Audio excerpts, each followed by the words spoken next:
Hello, welcome back. I'm Christopher Taylor of Sovereign Harmony. Thanks again for joining me for an astrological update through Sovereign Harmony.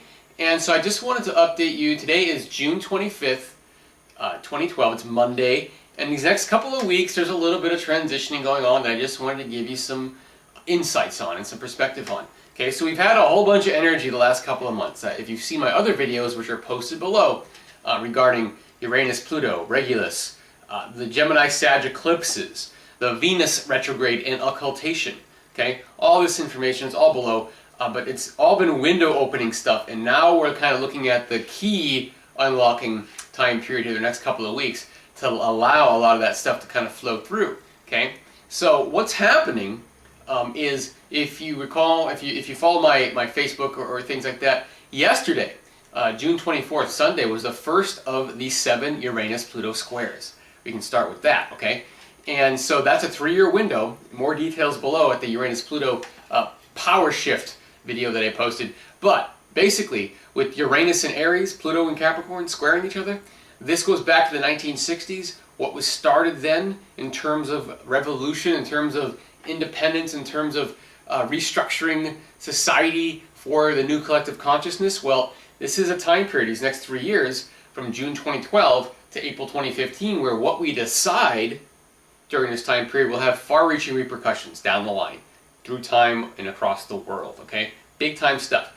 And the themes of this with Uranus and Aries and with Pluto and Capricorn are about, making sure that we are respecting individual liberty. That's what Uranus and Aries is about. And there's a little bit of impatience with that as well. So there's a sense of we want our rights and we want them now. And that's all across the world. This is not just a US kind of thing. And what's in the way? Well, current structures. So we're talking corporate, government, banking, whatever these may be, these, debt as it exists. This is what is preventing us from our individual liberty and freedom in reality. And so we're at a place where we're making decisions to adjust these structures, to disintegrate old unworking structures and replace them with new proper structures. And these structures are specifically designed to allow for the expression of our individual liberties as represented by Uranus and Aries, okay? So that's what the theme of the next 3 years is all about. So when you see all the revolutions happening, that's what's going on, all right?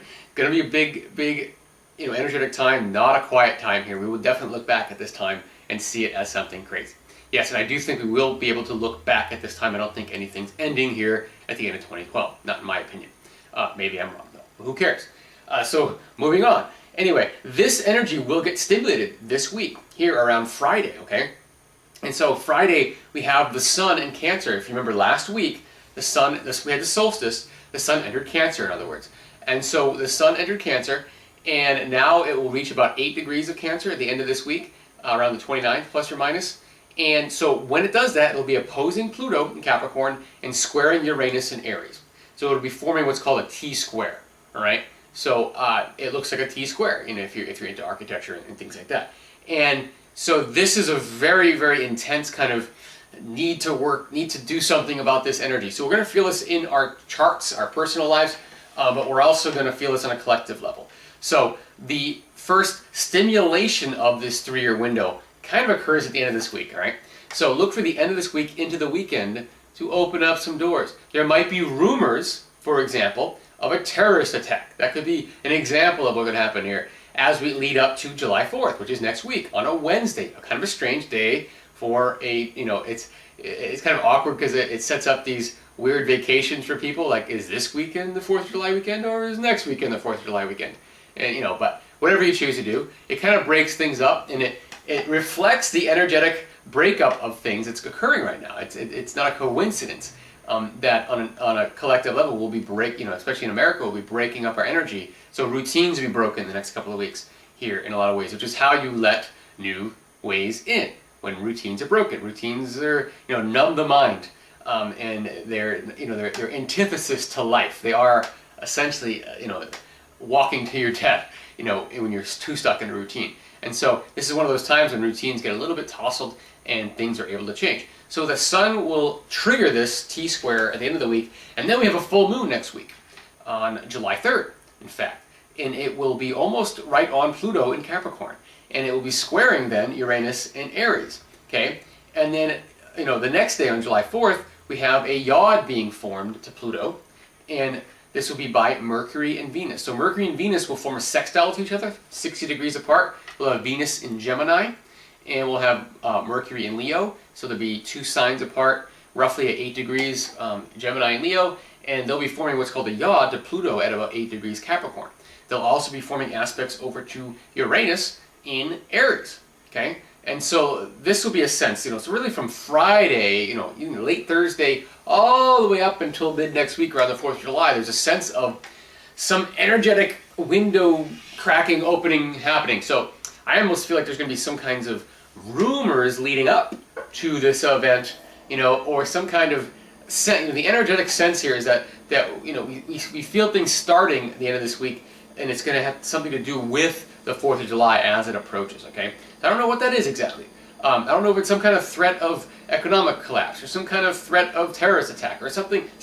But there's something that'll be in the wings. I feel like Friday's going to leave us with question marks that the news media will throw something out there on Friday, and it'll leave us the weekend to kind of mull over it and to kind of be weary about as we approach the week. And then the full moon will happen, and then we'll get our answers on some level, the fruition of what's been building, okay?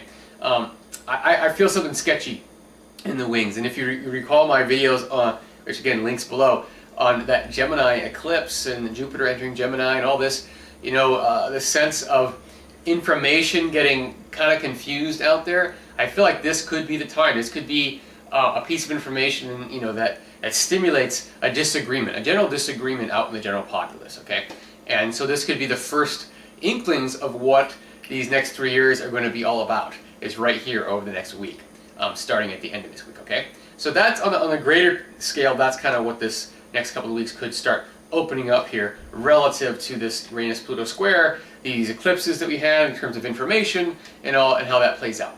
What else is going on this week? Today, June 25th, Monday, Saturn is actually going direct, okay? Saturn, like the personal planets, so we've talked about personal planets, which include Mercury, Venus, and Mars. They go retrograde here and there. Mercury goes retrograde about 3 times a year for 3 weeks. Venus goes retrograde once every 18 months for about 6 weeks. And then Mars goes retrograde once every 2 years. And that lasts a few months, okay? And it just so happens that in 2012, we've had a Mars retrograde, a Venus retrograde, and of course we have our normal Mercury retrogrades.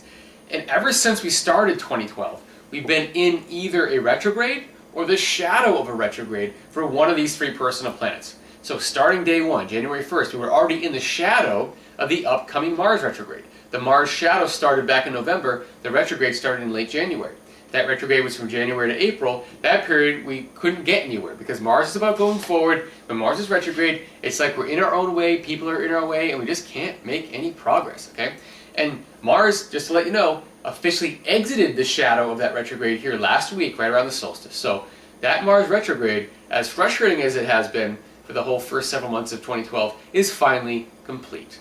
And we're moving forward. And we'll talk about Mars, what it's going to be doing here starting next week, and how that affects Saturn and Saturn's forward motion here in just a second.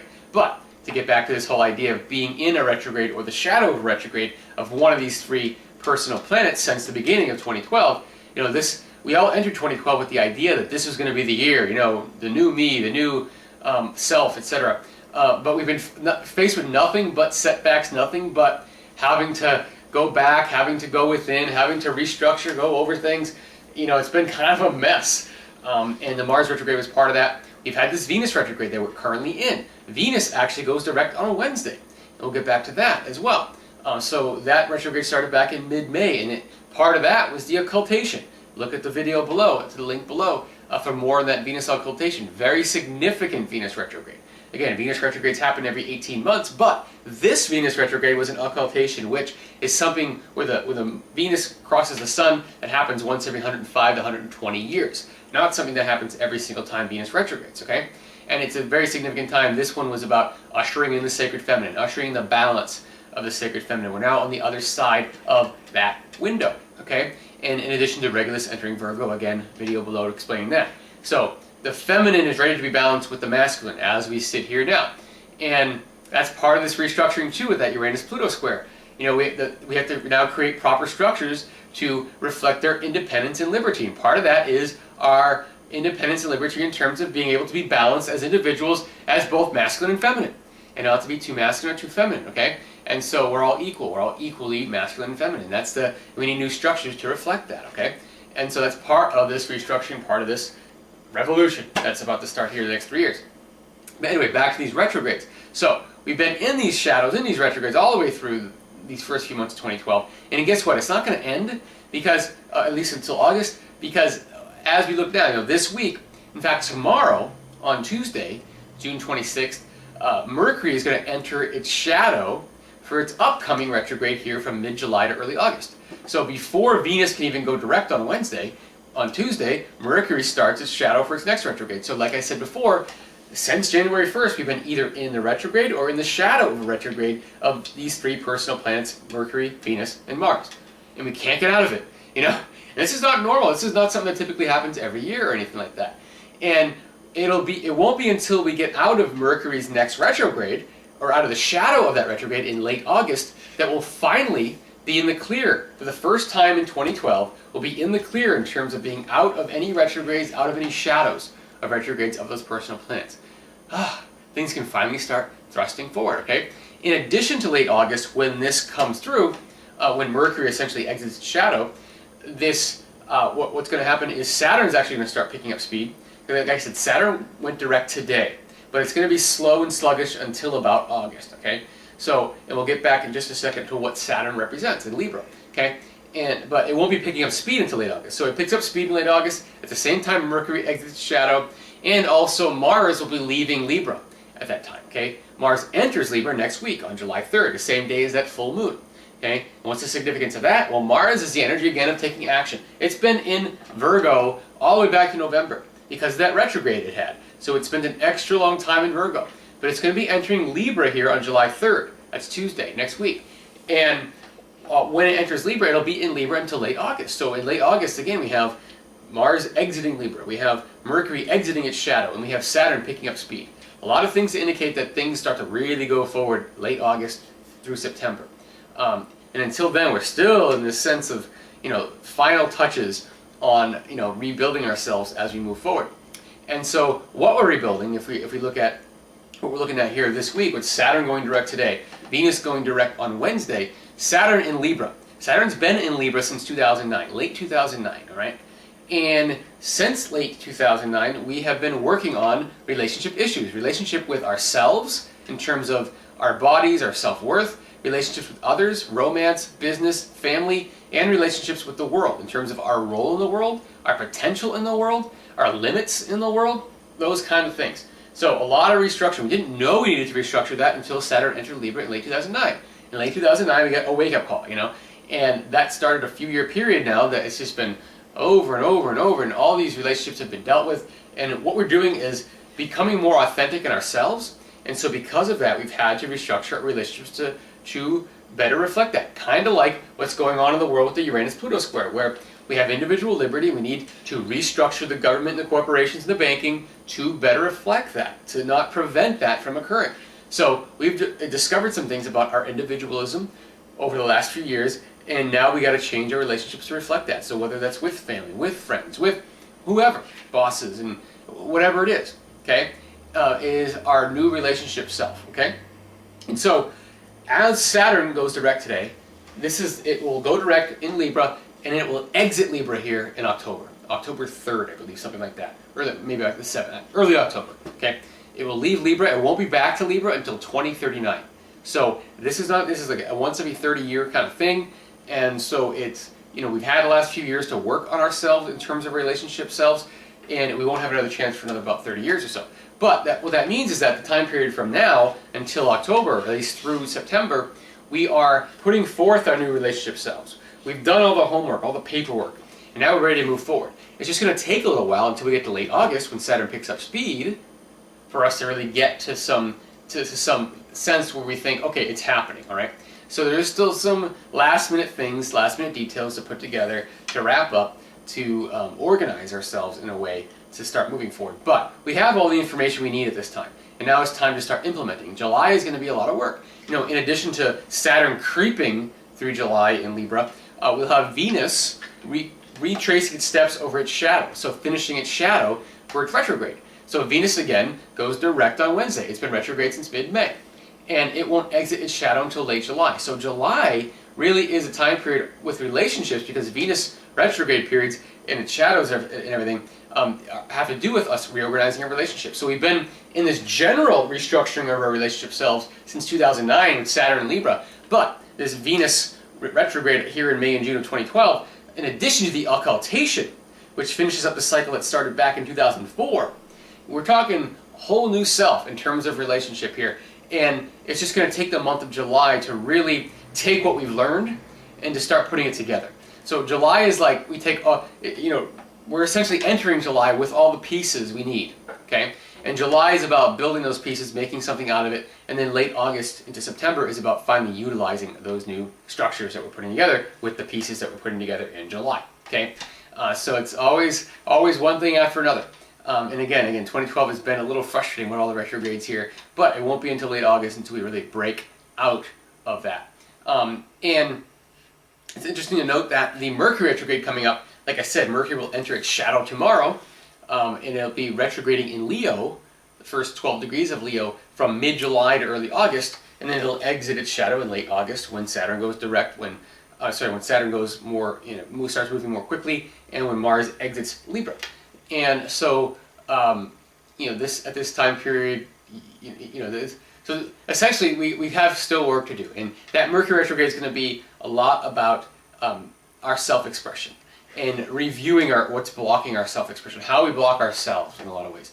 And again, because we have now all the pieces to work with relative to how our relationships have been structured and how they need to be structured for ourselves, now we have a chance to work on ourselves a little bit, practice our self-expression. That's what this Mercury retrograde is going to be a lot about, is practicing different ways to express ourselves more authentically while putting together these new structures for the relationships that we've been building for the last few years, okay? So it's been a lot of work, been a lot of stuff going on. And it's interesting to note, too, that going back to 2009, this is when from May to December of 2009, we had Jupiter conjunct Neptune, okay? Jupiter was conjunct Neptune. This is a time of planting new seeds with regards to our ideals, our dreams, our hopes and wishes for the future, all those kind of things, okay?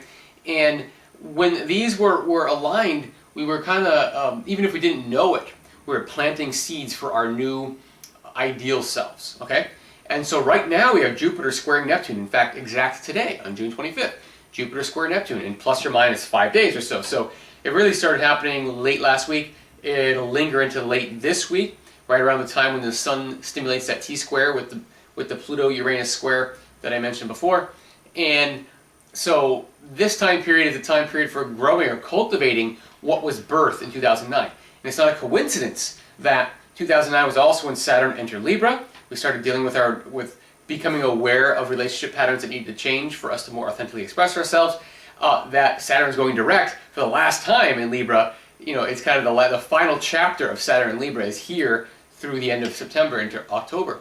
And it's not a coincidence that this is happening at the same time that Venus is going direct, which deals with relationship reorganization, and that Jupiter is squaring Neptune, which the seeds were planted for this time period 3 years ago, back in 2009 as well. So really think back to 2009, especially the later half of 2009, from the summer of 2009 into say almost New Year's 2010.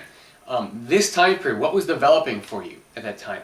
What was developing in the world at that time? Because right now is a time period to cultivate what was growing at that point, and to kind of review what started then with regards to revelations about ourselves, about our ideals, and about how we've had relationships that have gotten in the way of that, and why we've developed relationships that have gotten in the way of that, like why we would enter into an engagement or an agreement with someone that prevents us from being our true ideal self, okay?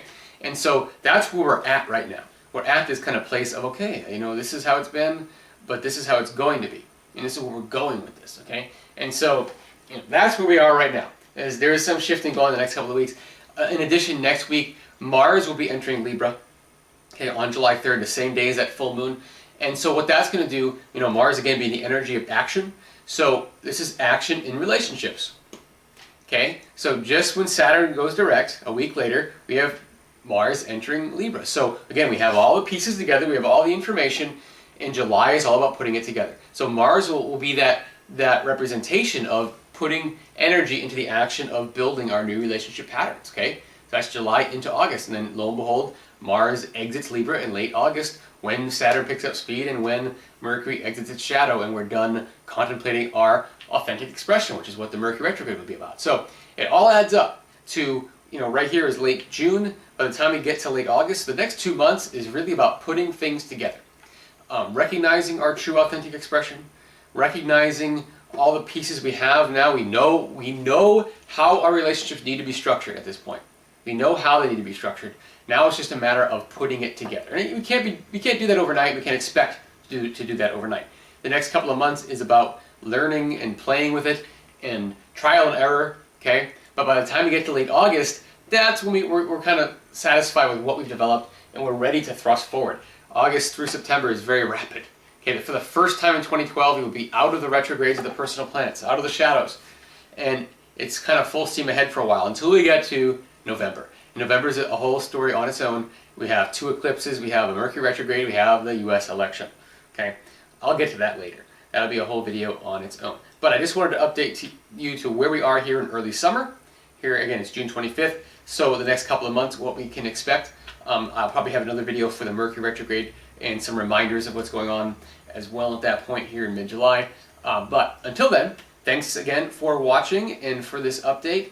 And if you want to contact me through sovereignharmony.com or sovereignharmony.biz. If you're interested in working with me, as one of my clients, that's where you can find more information on that. Or my astrology website, you can see more at sovharmonyastro.com. So again, thanks for joining me. I'm Christopher Taylor of Sovereign Harmony, and enjoy the next couple of weeks of shifting energy. Bye-bye.